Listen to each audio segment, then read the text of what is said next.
Hi everyone, and thank you for purchasing this course. We're going to just jump right in.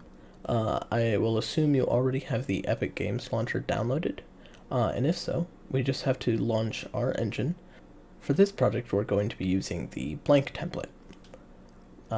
Let's hit next, and we want it to be blueprints, maximum quality, ray tracing disabled, desktop/console, and we can go ahead and include the starter content. I'm going to rename mine to Udemy Horror Game. Can't type today.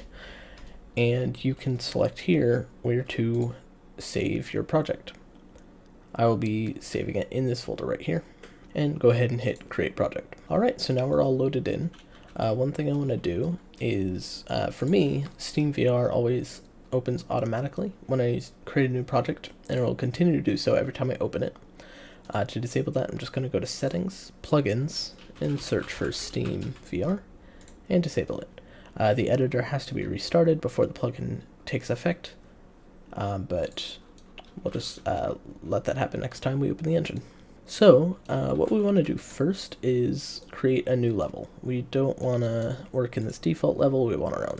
So let's make a new folder called Maps, and File, New Level. Let's choose Default, so we still have our lighting and Skysphere, and we can hit Save, choose our Maps folder, and we will call it Level 1. And before we get started, I want to add a post-process volume to disable the exposure.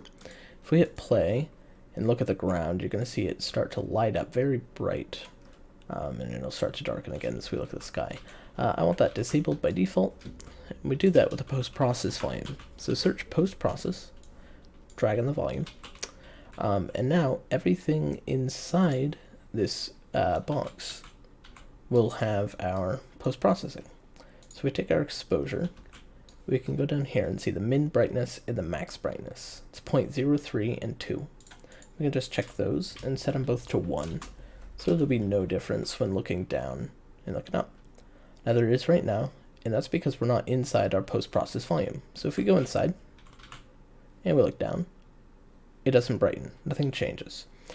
Now we want to make this unbound. So we search for unbound in here, infinite extent, and we check it. And now we no longer have to be inside the box for this to take effect. We look at the ground, and it doesn't brighten. Now it affects the entire world. The box has become obsolete.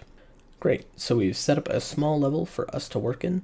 Next episode, we'll be working on game instances.